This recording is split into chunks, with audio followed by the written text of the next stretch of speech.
welcome back. I'm doing part 2 of my, I don't know what I'm going to title this one yet, but, and hopefully you can hear me.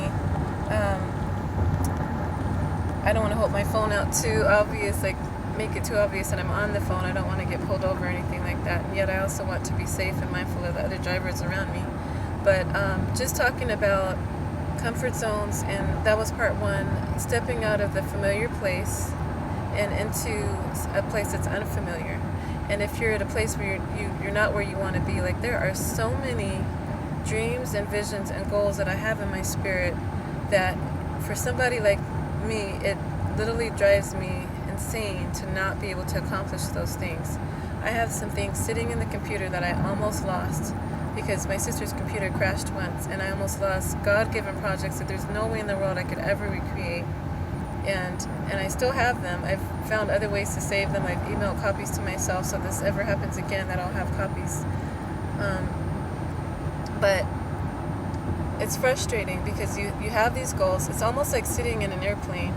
And I'm sure have you had this happen to you, where you're sitting on an airplane and you're stuck on the tarmac because the car has, you've already been strapped in. They've already gone over the rules, seatbelt rules and safety rules for in-flight, while you're in flight, and the plane has taken off. The pilot's already said prepare for takeoff, and are getting ready to say prepare for takeoff. And you're moving on the tarmac, and then all of a sudden you stop, and you're just stuck, and you're waiting there, and you're waiting, and you're waiting, and you're so excited because you're about to go on vacation, or you're going to this new place that you've never been before, and you're stuck. You're not going anywhere.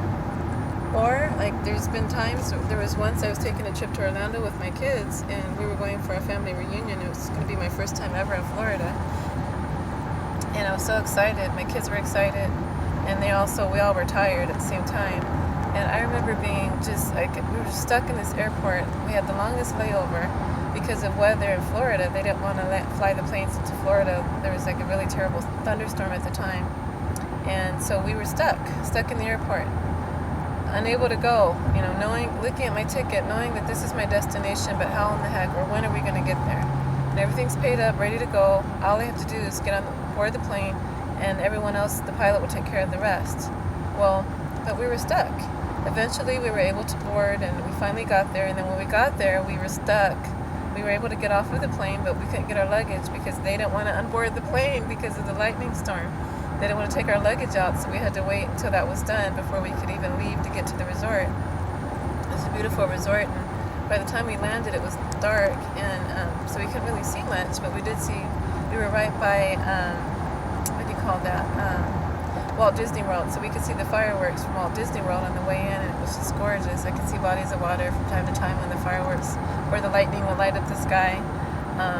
So we had a natural fireworks show, and then a fun fireworks show from Disney World.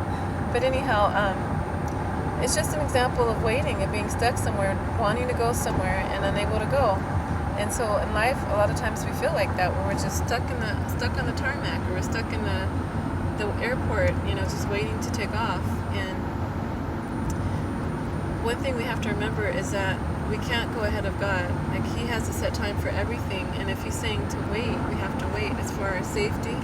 It's for our good. Maybe there's something He's trying to work out in us, and it takes time. Some things just take time. Maybe if you move too soon, maybe the business plan might fall through, or maybe there's a piece of the puzzle that needs to be in place before the time that you think it needs to be. Maybe there's that business contact or that divine connection that the Lord needs to bring your way, and it's going to happen, but not just yet.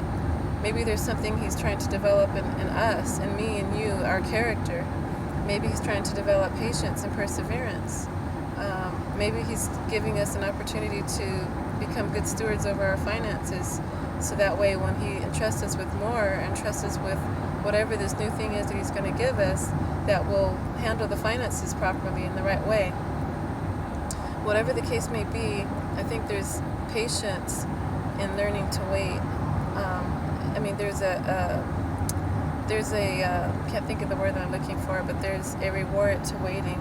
And when it comes, like the scripture I gave in my last little teaching series, hope deferred maketh the heart sick, but when the desire comes, it is a tree of life. And so this is part 2. I'm going to go on to part 3, and we're talking about how do you get from where you are to where you want to be. What changes can you make in the while you're waiting. I think that's going to be part 3. All right, be back soon.